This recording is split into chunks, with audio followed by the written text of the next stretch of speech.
ট্রেলারে দেখে তাকে যাকে বলা হয় হচ্ছে কনভেনশনালি ফেমিনিন, মানে প্রথাগতভাবে নারী সুলভ, সেই দিকটার কথা তুমি বলছো।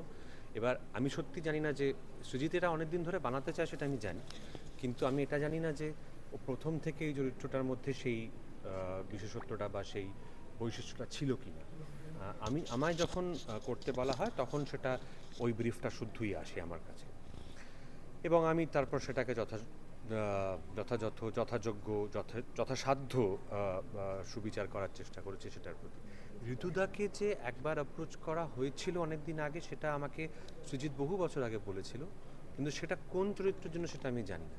এটা এই ছবিটা শ্যুট শুরু করার পরে আমি জানতে পারি যে ঋতুদাকেও এই চরিত্রটার জন্যই একবারও অ্যাপ্রোচ করেছিল। তুমি বলছিল যে প্রত্যেকবারই চরিত্র হঠাৎ করে বদল ঘটে যায় তোমার ক্ষেত্রে, যে এর আগে একবার হয়েছিল, অনেকবার, একাধিকবার হয়েছে সুজিতের ছবিতে, বিশেষ করে হয়েছে চতুষ্কোণ দিয়ে শুরু হয় ব্যাপারটা। আমার একটা অতিথিশিল্পী ভূমিকায় অভিনয় করার কথা ছিল, হঠাৎ করে আমাকে সুজিত ডেকে বলে যে চল স্ক্রিপ্টটা শুনবে। গেস্ট অ্যাপিয়ারেন্স জন্য কি স্ক্রিপ্ট শুনবো? তবে না, গেস্ট অ্যাপিয়ারেন্স নয় রে, তোকে ওইটা করতে হবে। হোয়াট, এটা হয়েছিল জুলফিকারের সময় হয়, আমার করার কথা ছিল। ফাইনালি অঙ্কুশ যে পার্টটা করেছিল সেটা আমার করার কথা ছিল ইনিশিয়ালি।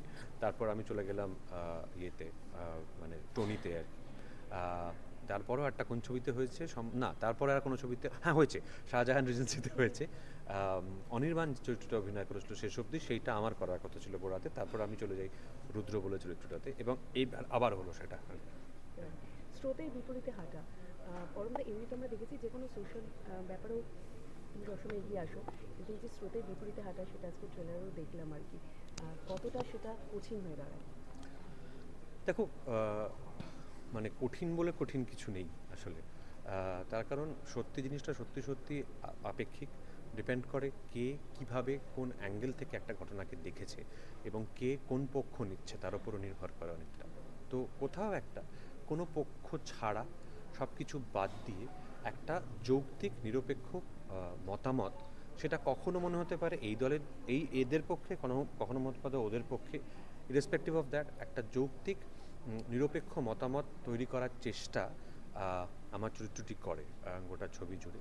এবং এই ধরনের চরিত্রদের সবসময় তো একাই থাকতে হয়, তার কারণ হয় মানুষ চেষ্টা করেন একটা রায় যখন দেখা যায় জনপ্রিয় হচ্ছে বা একটা মতামত জনপ্রিয়তা লাভ করছে, বিশেষ করে আজকের সোশ্যাল মিডিয়ার দুনিয়ায় সকলে যখন এক সুরে গাইতে বলেন, তখন বাকিদের মনে হয় ওই সুরেই গাই, কেননা ওটা ওই সুরে গাইলেই তখন পপুলার হওয়া যাবে বা জনপ্রিয় বা রেলিভেন্ট থাকা যাবে।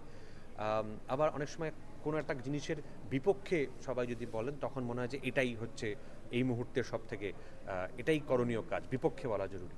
তো এই যে সত্যিটাকে জানার চেষ্টাটা, এটা খুব কম কণ্ঠস্বরী করতে দেখেছি, একটা ব্যালেন্সড পয়েন্ট অফ ভিউ। তো সত্য তাই করে, ওই জন্য ওর নামও সত্য অ্যাকচুয়ালি। তো সেটা আমাদের ব্যক্তিগত জীবনে করার চেষ্টা করি, আপ্রাণ চেষ্টা করি।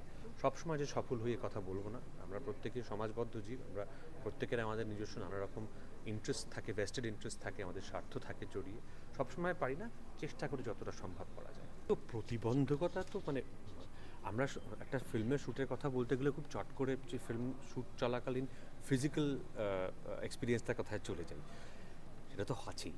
হ্যাঁ, এবার সেটা কারোর ছবিতে একটু কম হয়, কারোর ছবিতে একটু বেশি হয়। যেতে টেন্ডেন্সি হচ্ছে খুব মানে একটু বেশিক্ষণ শ্যুট করা, একটু ওগুলো জেনেই মানে ওই খাতায় জেনেই নাম লেখাতে হয় আর কি, ঠিক আছে। তো ওটা নিয়ে না আমার মনে হয় যে এই ছবির ক্ষেত্রে ওগুলো আছে, ওগুলো আমরা মজা করেই ওগুলো আমাদের কাজের মধ্যে, অভিজ্ঞতার মধ্যে ঢুকিয়ে নিই।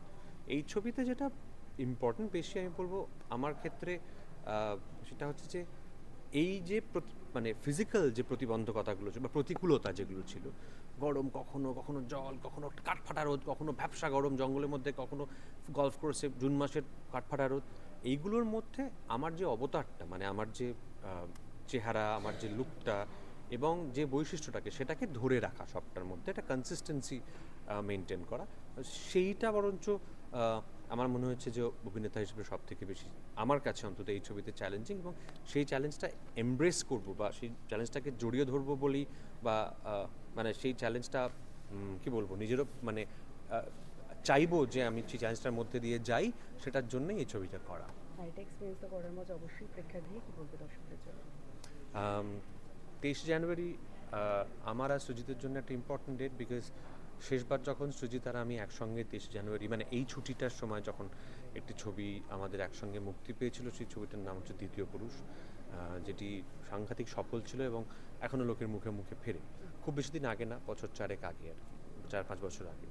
তো 23 জানুয়ারি এবারও চাইবো যে যদিও ছবিতে আমি ছাড়া আরও অনেকে আছেন, কিন্তু সকলের জন্যেই ছবির জন্যে এই নাটকটি যাদের পড়া বা যাদের জানা তাদের জন্যে, আমার জন্যে, সুজিতের জন্যে, প্রতিটা অভিনেতার জন্যে খুবই বিশেষ 23 জানুয়ারির দিনটা। এবং যে মানুষরা যারা ট্রেলার টিজার দেখে আগ্রহ বোধ করছেন তারা যদি তাদের বাড়ির কাছে সিনেমা হলগুলিতে এসে ছবিটি দেখেন তাহলে বড় ভালো হয়।